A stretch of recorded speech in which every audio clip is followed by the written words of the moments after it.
O atropelamento de fauna silvestre constitui ainda um desafio a ser enfrentado em diferentes regiões do mundo e também no estado de São Paulo. Entre 2005 e 2014, por exemplo, cerca de 28 mil mamíferos silvestres foram atropelados em rodovias sob concessão do estado. Só em 2022, esse número chegou a uma média diária de 21 acidentes, sendo registrados mais de 7.680 atropelamentos no ano. Em rodovias que atravessam regiões maiores, conectando estados, por exemplo, esse número pode ser ainda mais surpreendente, constituindo ameaças reais à biodiversidade, sobretudo quando se trata de espécies em extinção. E, bom, publicações científicas recentes têm indicado, inclusive, a necessidade de um melhor planejamento da expansão de rodovias para evitar maiores impactos sobre hotspots de biodiversidade ou áreas protegidas. Bom, são diversas as razões para esse quadro, né, e também as possíveis soluções para enfrentá-lo, né? E hoje a gente vai tentar conversar um pouco sobre isso, tratando aqui do contexto de São Carlos. Bióloga e especialista em ecologia e monitoramento da vida silvestre pelo Centro Universitário de Araraquara, mestre em ciências pela Faculdade de Zootecnia e Engenharia de Alimentos da USP, doutora em ciências pela Universidade Federal de São Carlos e pedagoga graduada também pela UFSCar, hoje entrevistamos Ariane Leone, que desde 2004 atua na área de manejo da fauna silvestre em cativeiro e utiliza toda essa prática no Instituto Projeto Ninhos, o qual conversaremos sobre nesse episódio. Eu sou o Léo e, para quem não nos conhece, somos o Agenda Ambiental em Debate, um podcast voltado à discussão, debate e divulgação sobre tópicos relacionados à saúde planetária e às questões ambientais atuais, voltados à produção de uma agenda ambiental para São Carlos. Espero que tenhamos um excelente episódio com a Ariane. Bom, beleza. Então, só lembrando a todas as pessoas que estão nos ouvindo de nos seguir nas redes sociais, né? Nosso Instagram é @ambientalemdebate. Também estamos disponíveis nas plataformas de streaming, então você pode achar a gente no Spotify e no Google Podcasts. Ariane, muito obrigada. A gente está muito feliz de receber você aqui. A gente soube do Projeto Ninhos, né? E a gente achou muito interessante, muito importante a atuação que vocês tiveram no início e a atuação que vocês planejam ter. Mas aí você pode começar, então, a contar como ele surgiu, por que ele surgiu e qual a atuação dele agora. Bom, eu agradeço a oportunidade, agradeço o convite e a lembrança do meu nome, que foi uma das pessoas que lembrou foi a Clara Machado. Isso. Agradeço a lembrança. Bom, eu atuo, como o Léo falou, na área de animais silvestres desde 2004 e sempre acompanhei de perto todo o manejo da fauna da cidade e por meio de um trabalho que eu realizei no Parque Ecológico de São Carlos. E em 2009... eu já estava lá e eu conheci o Silvio, que hoje ele é o presidente da nossa OCIP, Instituto Projeto Ninhos. Em 2009, nos conhecemos lá no zoológico e ele tinha um projeto, junto com outros colegas, de confeccionar ninhos e pendurar nas árvores das propriedades rurais da região, claro que desde que com a autorização dos proprietários. E nós nos conhecemos e aí a amizade começou a surgir pelo mesmo interesse e também por uma demanda, porque o Parque Ecológico, além de cuidar das espécies, né, da coleção deles, eles também recebiam animais injuriados por algum motivo. E essa demanda sempre existiu. E nós tivemos, então, a ideia de formar uma ONG, na época, em 2009, que chamava Projeto Ninhos, por conta dos ninhos que o Silvio e os colegas saíam pela região instalando. E em 2012... nós fomos reconhecidos como OCIP. Na verdade, a OCIP é um reconhecimento dado pelo Ministério da Justiça, tornando possível, né, algo mais oficializado. E nós E uma OCIP também, ela tem, uma das obrigações é fazer uma prestação de contas, pode receber recurso público e prestar contas disso também. Então, nós achamos que com essa qualificação, a gente poderia caminhar rumo a um projeto de criar em São Carlos um centro de reabilitação de animais silvestres. Muito legal, né? Nossa, a gente já descobrindo até o porquê do nome, né? Instituto Projeto Ninhos. E é uma demanda que existe.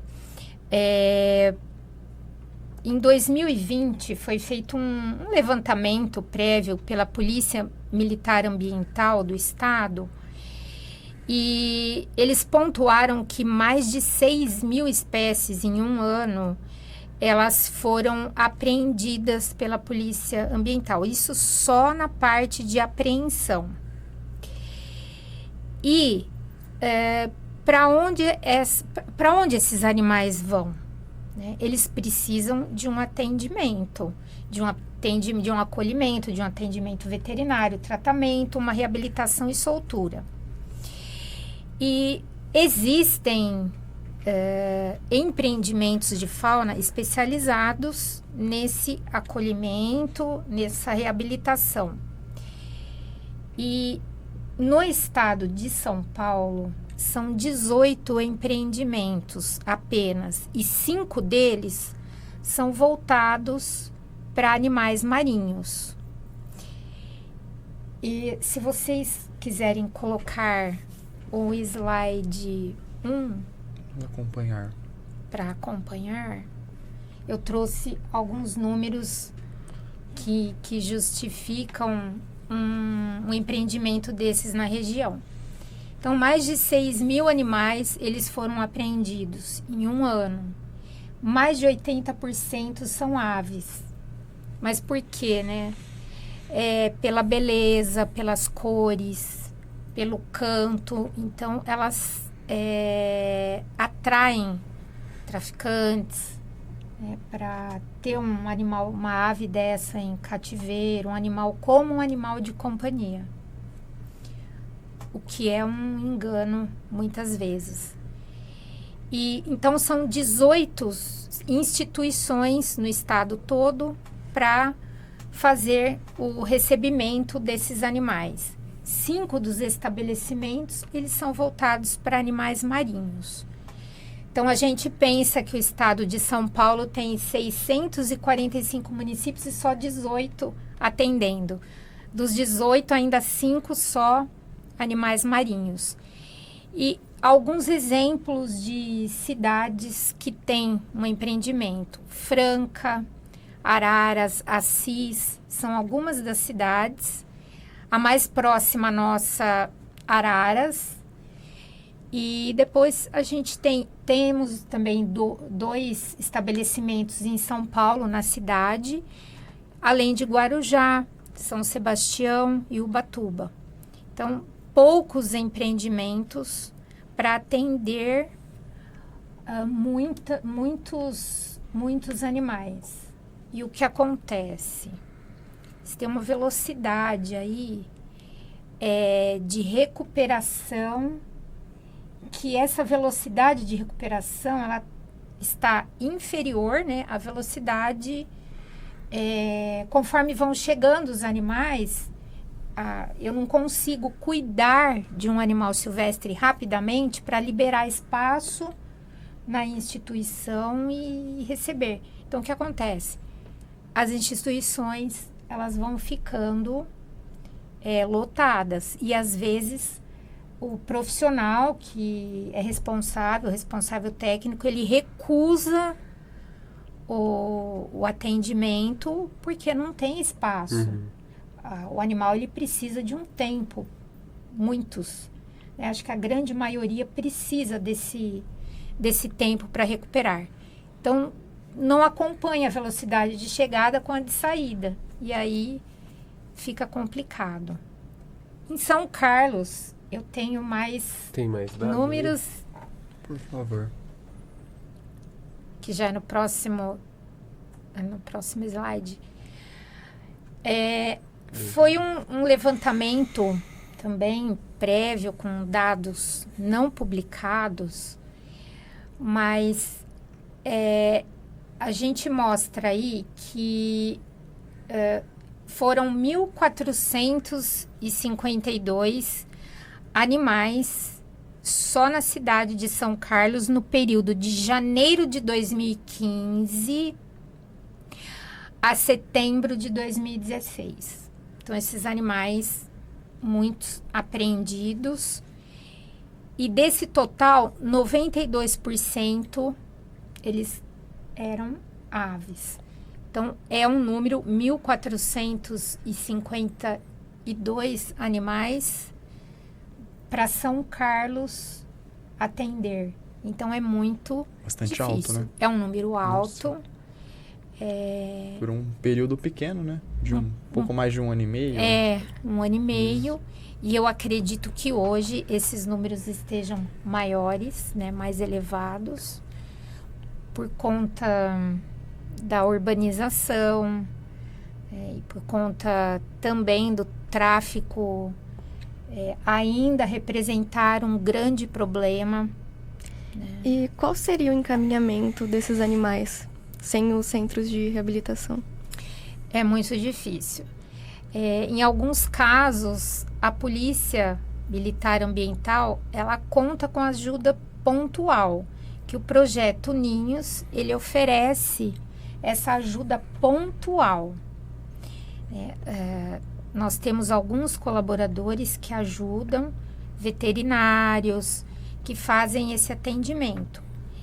Isso também para aliviar um pouco o trabalho da Polícia Ambiental, que, na verdade, a Polícia Ambiental recebe esses animais e não é atribuição dela cuidar deles. Ela tem a atribuição de encaminhar, de fiscalizar, né? Ela encaminha o animal, mas eles não cuidam. Então, eles acabam ficando na base da polícia. E aí eles precisam encontrar formas de o animal ser atendido. E uma delas, na medida do possível também, é esses animais serem atendidos pelo Parque Ecológico. Mas também o Parque Ecológico, ele é um empreendimento diferente de um centro de reabilitação.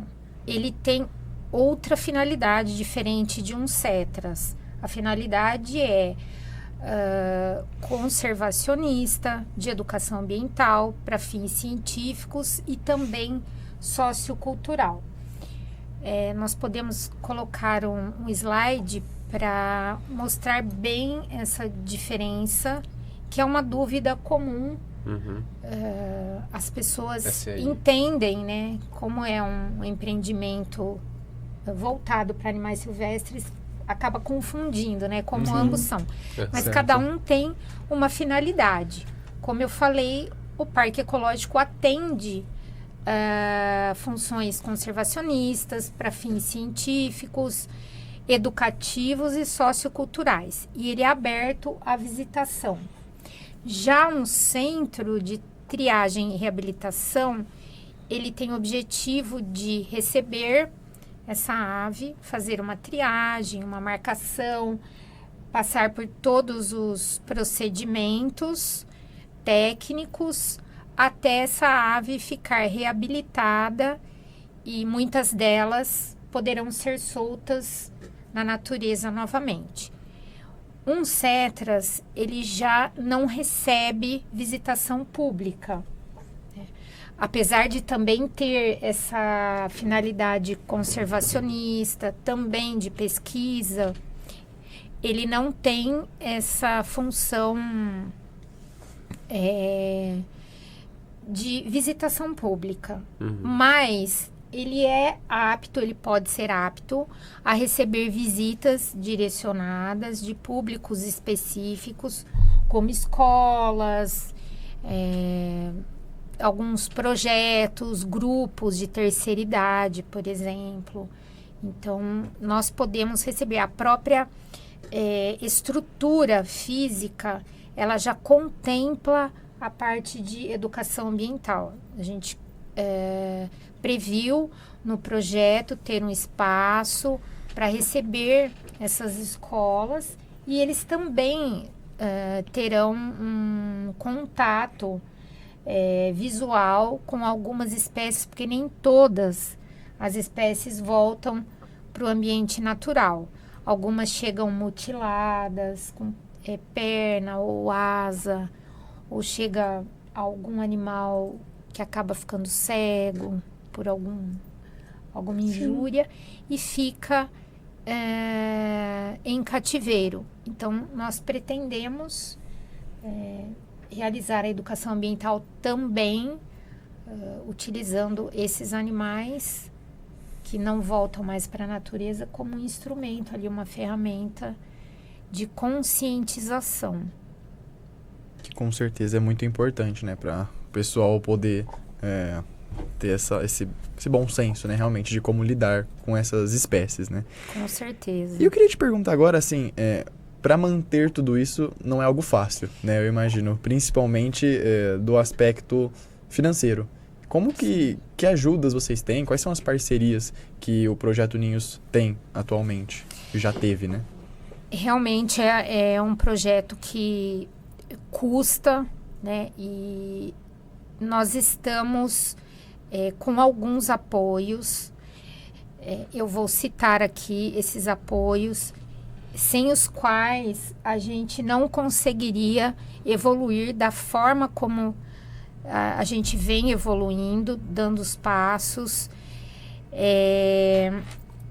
Eu vou citar um apoio importante, que é o apoio do Ministério Público de São Paulo, por meio dos promotores Dr. Sérgio Domingos e Dr. Flávio Okamoto. Eles vêm acompanhando desde o início, desde a nossa, enquanto estávamos no campo da ideia, eles vêm acompanhando e nos apoiam na medida do possível, dentro de todo o rigor da lei. E não só o Ministério Público, como também a Secretaria de Infraestrutura e Meio Ambiente do Estado de São Paulo, que acompanha as nossas atualizações, os nossos avanços e também nos orientam. A própria Polícia Militar Ambiental, extremamente importante, um apoio, nos dá um respaldo, principalmente no momento das atuações pontuais, que a gente acaba cuidando de alguns animais resgatados. Nós precisamos desse respaldo. Lembrando também que não é qualquer cidadão que está apto a fazer esse cuidado aí com os animais. Então, é muito importante, se um munícipe encontrar algum animal silvestre ferido, fazer esse contato com a Polícia Ambiental, que vai oferecer o melhor encaminhamento para o animal. Acho interessante colocar o slide com as parcerias, os apoios. Vamos vendo. Para não esquecermos de nenhum apoio Mais para frente, importante. né? Sim. Acho que está um pouco antes. Anterior, então. Anterior. Isso aí. Isso. Nós temos, então, além dos apoios que eu já citei, Grupo Encalço, que entendeu toda a necessidade da área e concordou em realizar o contrato de comodato. Então, a nossa área hoje, de aproximadamente 4.000 metros quadrados, está situada ali próxima ao condomínio Samambaia, Faixa Azul. É uma área nobre e houve esse entendimento e eles concordaram com o contrato de comodato. Além disso, o Instituto de Estudos em Educação, Saúde e Conservação, a Secretaria de Infraestrutura e Meio Ambiente por meio do DEFAL, que eu já citei, a Arca de São Francisco, o IPA, e alguns vereadores que já sinalizaram um apoio, dentre eles os vereadores Djalma Neri, com uma sinalização já mais efetiva. Nós estamos nos trâmites com a prefeitura para poder receber essa verba parlamentar, e além dele, a Laide Simões e o Dimitri Cian, além de outros que também já se interessaram e que a gente precisa avançar nas conversas para esse apoio ficar mais efetivo. E, além disso, nós temos as ações pontuais.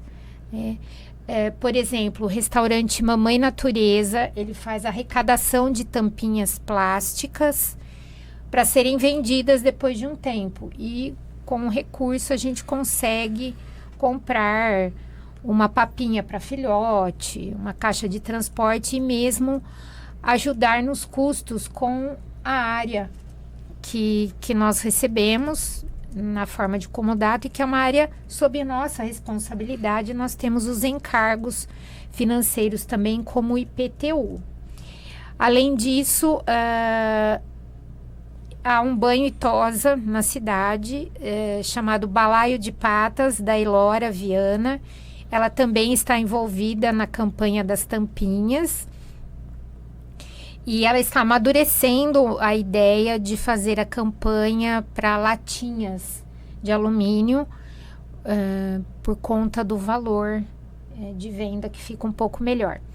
Ações pontuais também, que já tivemos um sorteio aí realizado pela Móveis Mazotti, a Vanessa Carvalho, que encaminhou aí, deu sequência nesse sorteio. Ela é responsável uma das responsáveis pela loja, conhece o projeto, se interessou e também propôs aí uma ação pontual. Mas eu ressalto que essas ações pontuais, elas são extremamente importantes para a gente, mas a gente também precisa de ajuda regular, né? De uma verba regular, para que esse sonho possa, de fato, sair do papel. Com certeza, toda ajuda é muito bem-vinda, né? Sim. Mas eu acho que essa é uma hora boa, né, para perguntar em que pé, então, que o projeto tá. Então, assim, Sim. qual é você já tem como é o espaço físico, você tem um projeto. Sim. Também o número de coisas que são atendidas, os principais casos, assim. Colocando aí o slide anterior.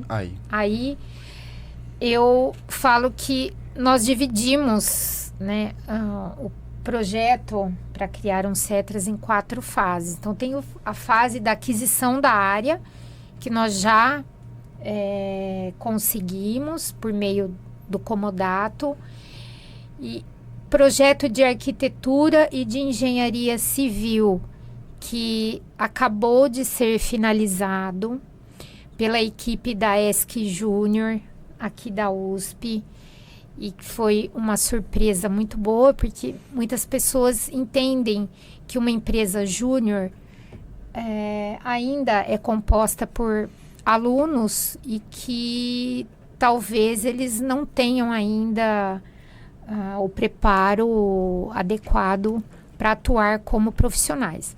Mas foi uma excelente surpresa. A equipe foi muito solícita, fez um trabalho excelente, já desde o primeiro contato, porque nós fizemos outros orçamentos e não basta ter um número mais interessante. Nós também temos que ter uma confiança na equipe, e aconteceu isso com a equipe da ESC Júnior, e foi um trabalho muito positivo. E a verba para pagar o projeto veio por sugestão do Ministério Público, que eles não têm o poder de direcionar a verba, mas eles podem sugerir para onde uma verba pode ser encaminhada. Por exemplo, verba de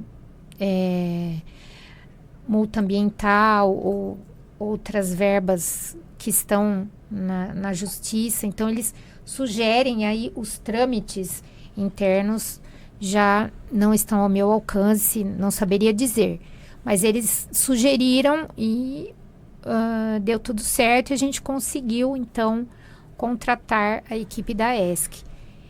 E foi também uma surpresa boa, falando em empresa júnior, aproveitando, o nosso site foi feito pela equipe júnior da UFSCar, que também se mostrou muito profissional, assim como vocês, que estão sendo muito profissionais desde o primeiro contato. Houve todo um cuidado com a agenda, com o envio de um roteiro de gravação.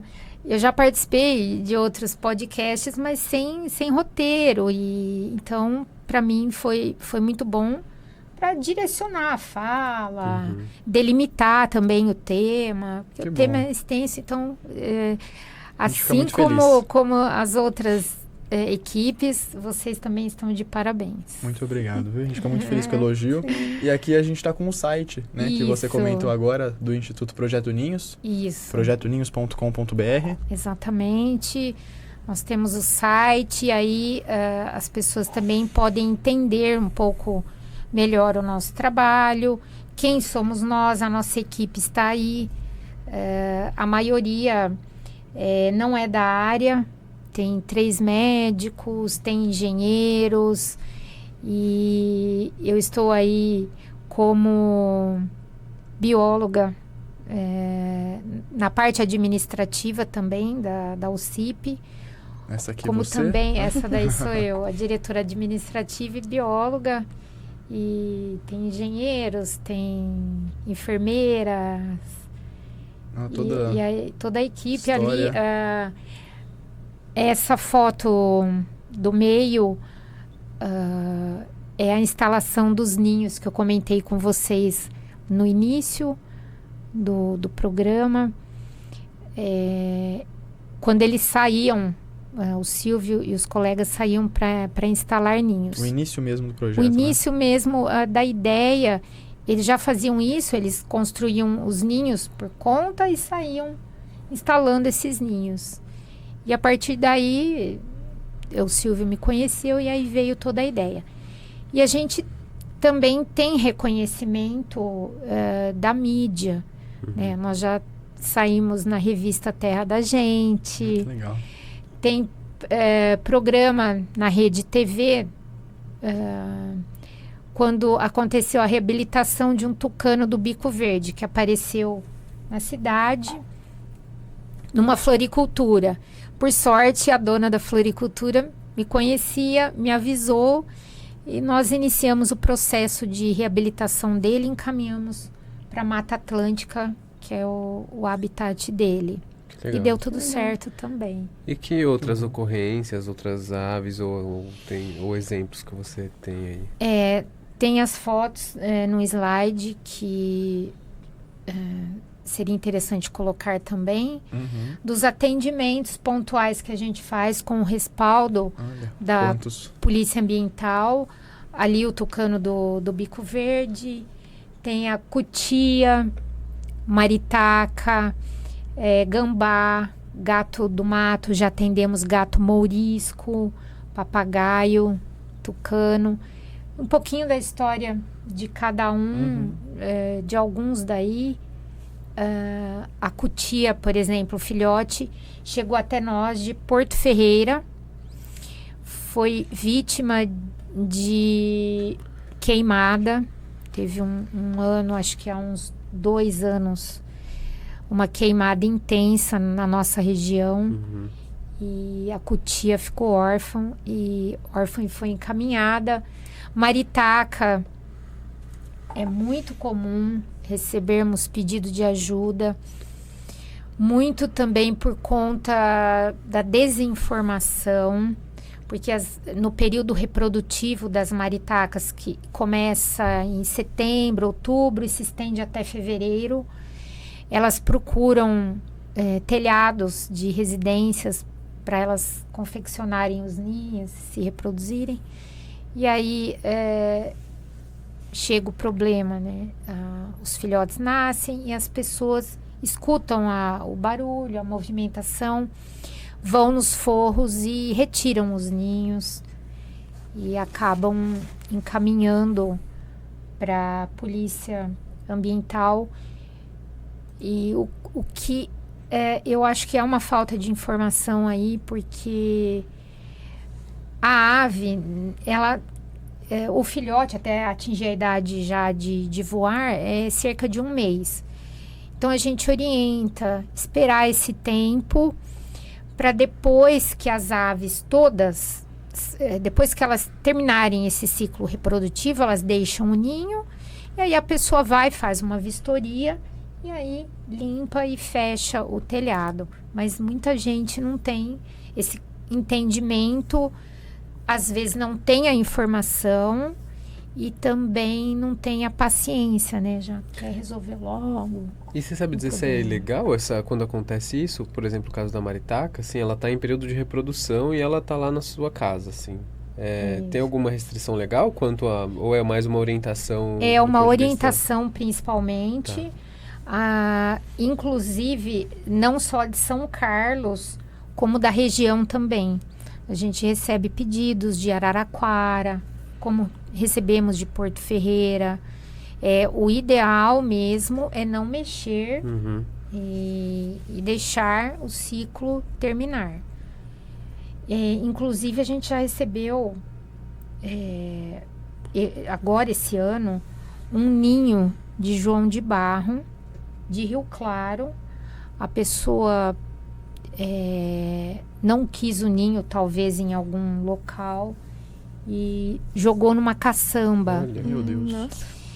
Em pleno sol, quente de janeiro, e dos 3 filhotes, um só sobreviveu e foi solto.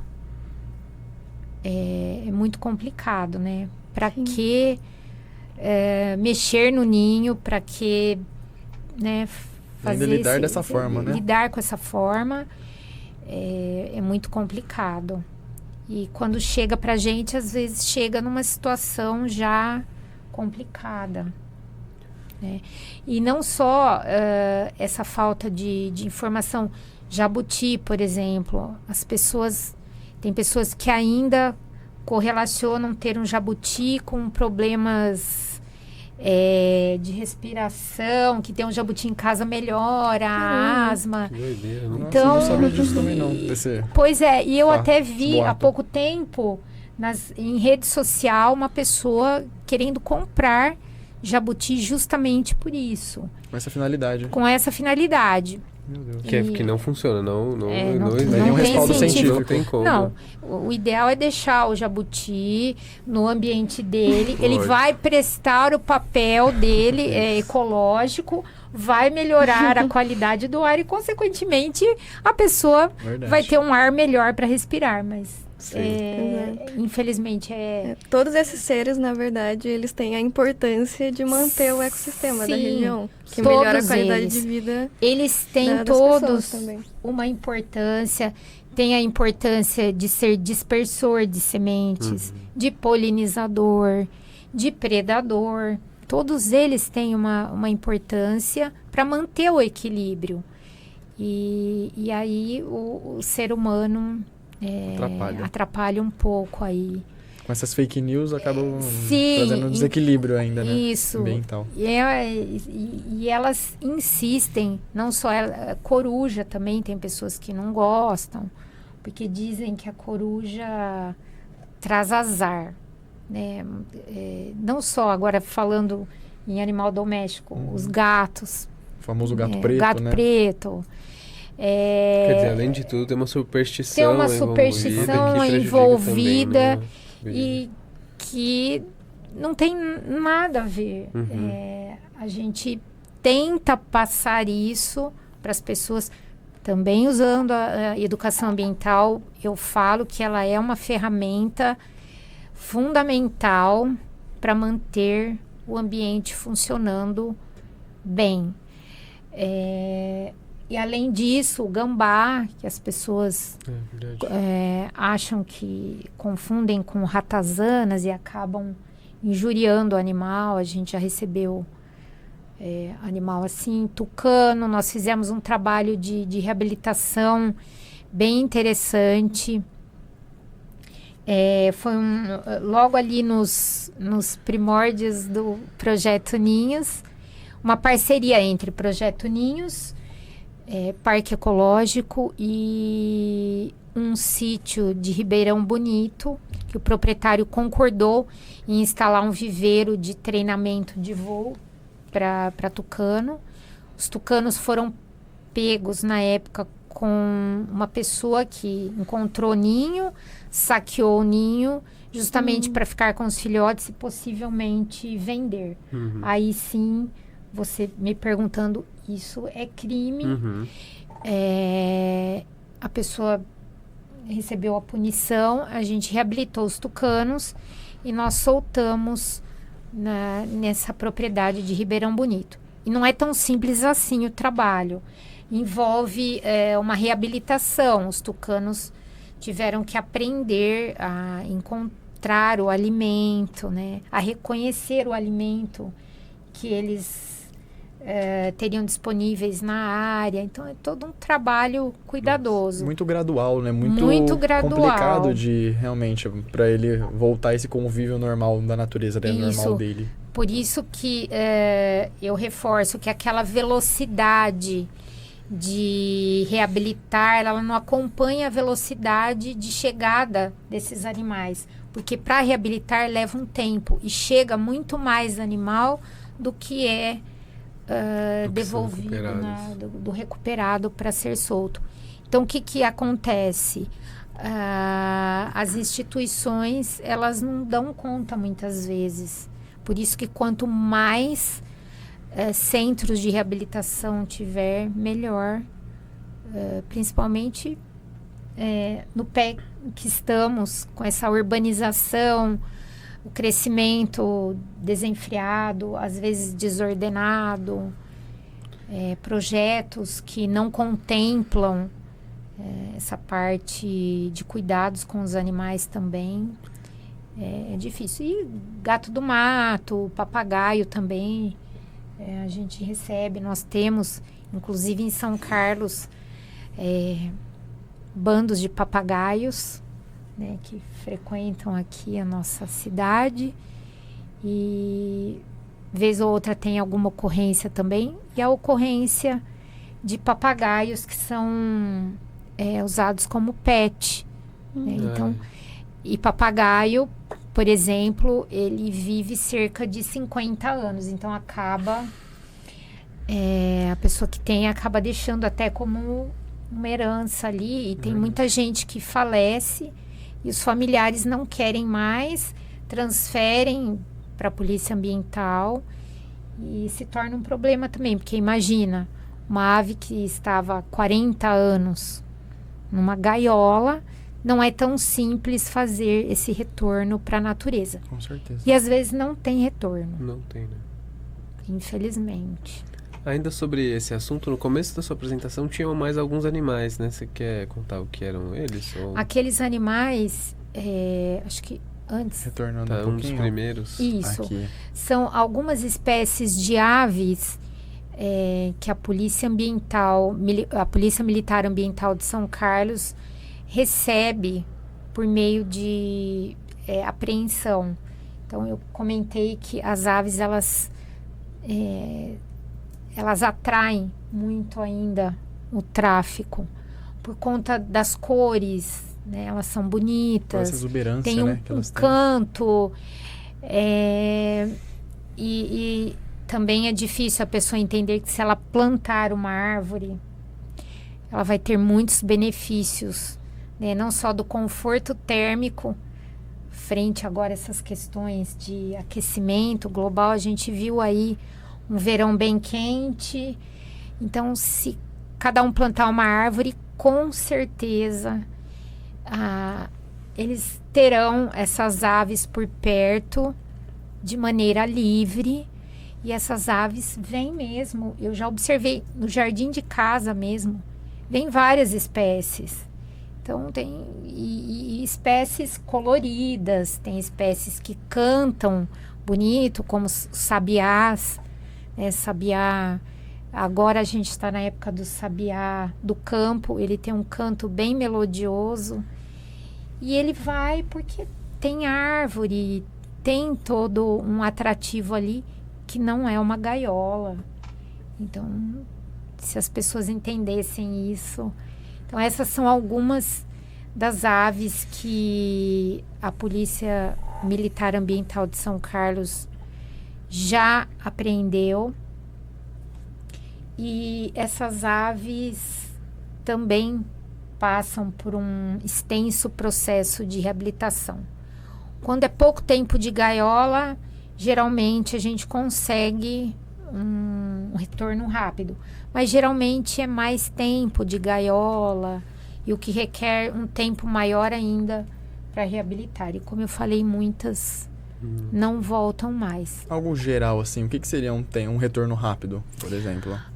Varia de acordo com o estado geral da ave. Se ela estiver doente, aí tem todo o tempo de recuperação da doença, exames, né, veterinários, para depois ela passar por um processo de reabilitação que varia aí 2 meses, 3, até mais.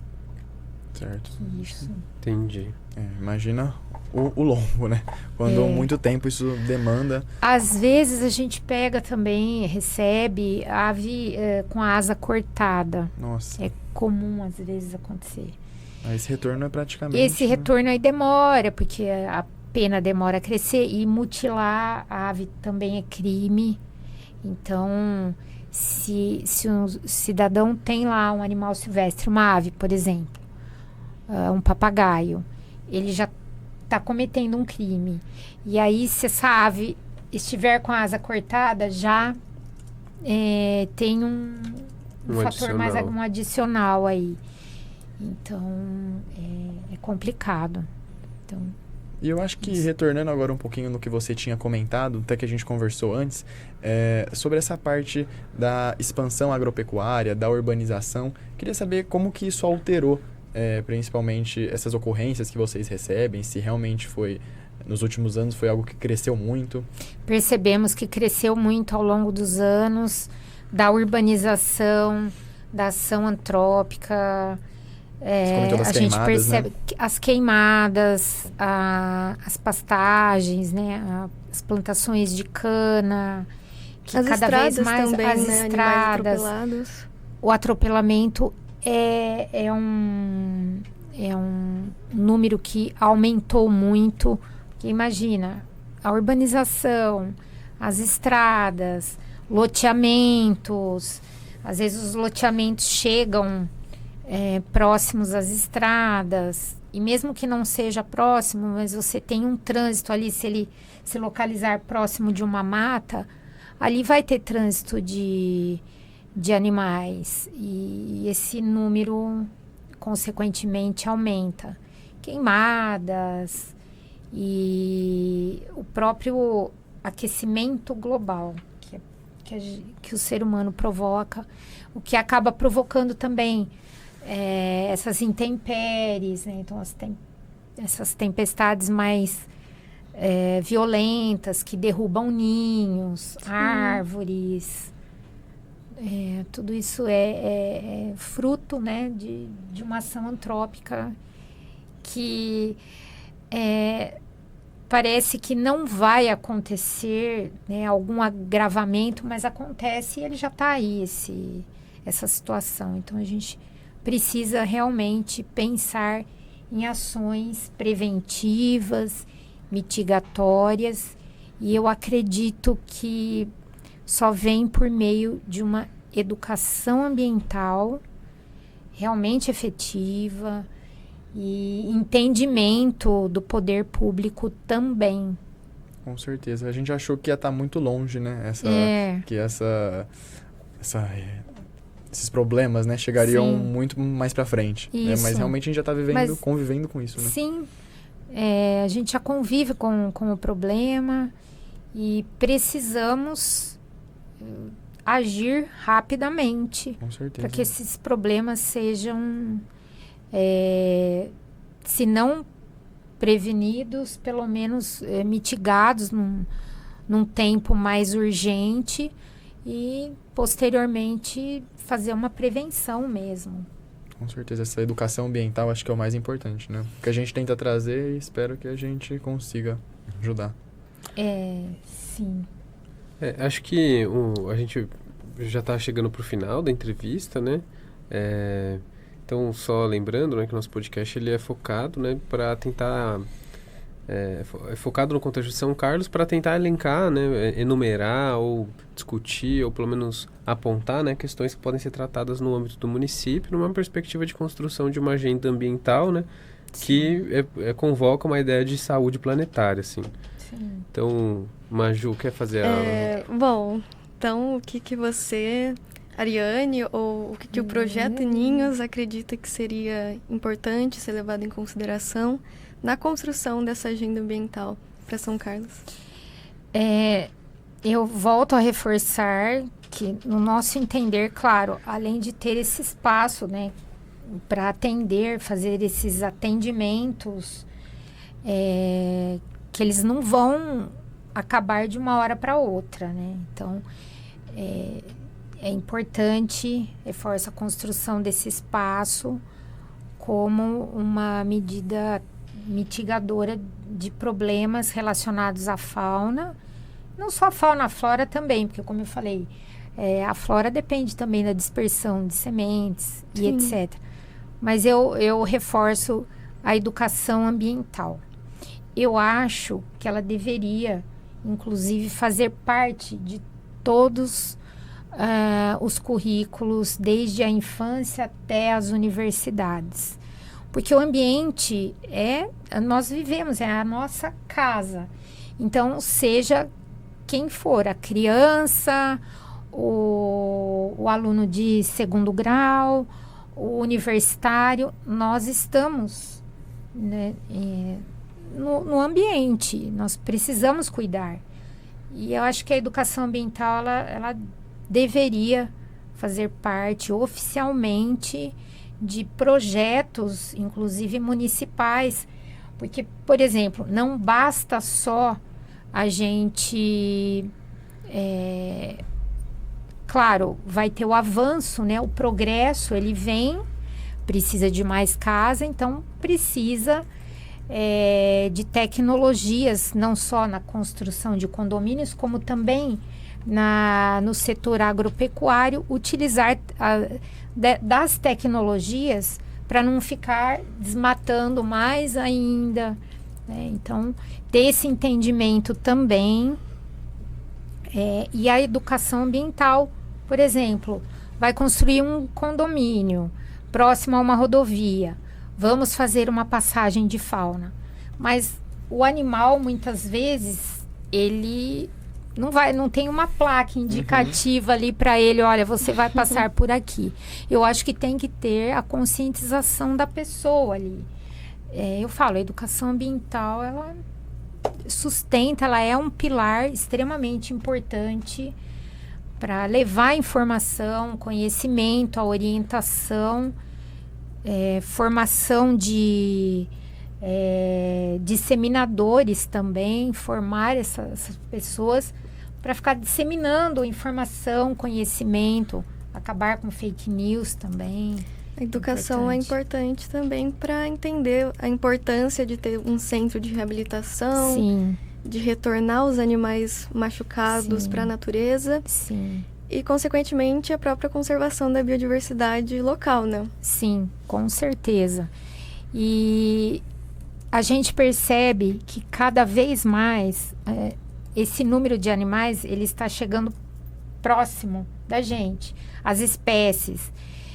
Se a gente observar próximo mesmo às nossas casas, se a gente parar para observar com cuidado, a gente vai perceber que tem espécies diferentes vindo, porque elas estão perdendo o habitat, elas estão vindo nas cidades e a cidade também está chegando lá no ambiente delas. Então, a educação ambiental como parte importante, fundamental, inclusive para entender a necessidade de um empreendimento de fauna desses, não só em São Carlos, como também em outros municípios. Né? Para que aquela velocidade lá de chegada, quando o animal chega, ele tenha um lugar, porque tem animal que precisa de atendimento urgente.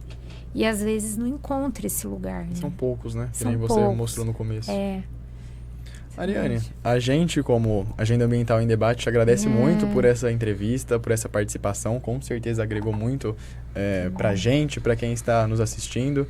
E ao final a gente costuma deixar a palavra aberta, se tiver algo que você não tenha falado, que você ainda queira mencionar, divulgação. Então, fica à vontade, por favor. Eu agradeço a oportunidade, porque esse programa, ele julgo que ele é uma educação ambiental também. Ele está inserido na educação ambiental, por meio da informação, de levar o conhecimento.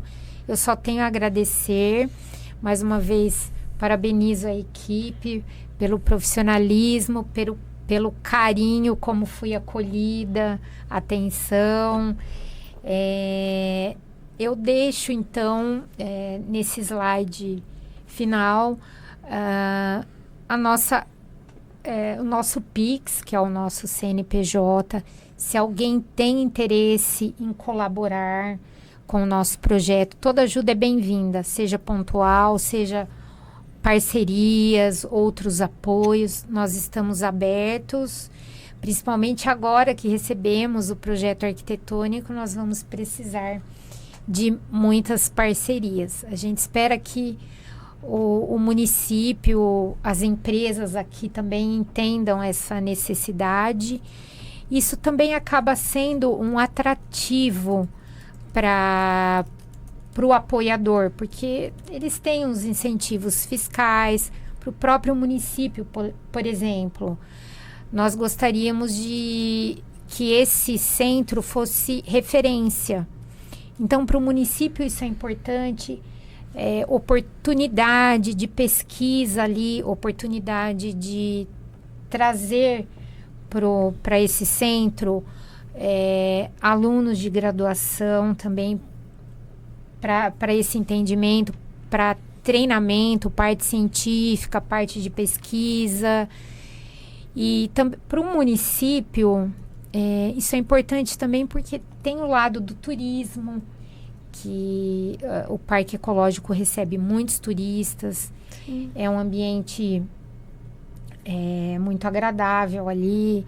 Então, já teria mais um motivo para vir para São Carlos, não que qualquer cidadão vai poder visitar, mas grupos escolares, sim, com certeza, que visitam Parque Ecológico, que visitam, por exemplo, Museu da TAM, quando for reaberto, já faria um roteiro por aqui. E os nossos contatos, meu celular à disposição, via WhatsApp também, que é o 16 99787 1757. Celular do Silvio, que é o presidente da nossa CIP, que é o 16 99761 0206. E os nossos e-mails, ipn de navio São Carlos, @gmail.com e ariane.leoni@gmail.com. Nós estamos abertos a esclarecimentos e lembrando também que a gente se dispõe a dar palestras, minicursos. Quem tiver interesse também, grupos, escolas, a gente também se propõe a levar essa orientação. Eu agradeço muito essa oportunidade valiosa. E só relembrando o site, projetoninhos.com.br, o Isso. Instagram de vocês, né? Tá até aqui embaixo agora, @projetoninhos, para o pessoal acessar, para o pessoal divulgar, porque com Sim. certeza é um projeto muito legal, né? E a gente agradece muito toda a sua Ai, que bom. disponibilidade, sua cordialidade, que a gente gostou muito. Ai, que bom. Espero que a gente possa colher esses frutos todos juntos e todos com a sua importância, tal como os animais têm as importâncias. Acho que todo mundo que está envolvido nesse projeto, seja a equipe aqui de vocês levando essa informação, seja a ESC Júnior, por meio do projeto arquitetônico, e todos têm a sua importância. Então, a gente espera em breve colher esses frutos e com a presença de todos vocês. Bom, legal. Então, gente, muito obrigado por nos acompanhar até agora e ficamos para a próxima. Até mais. Até mais. Até Tchau, mais. tchau. Tchau.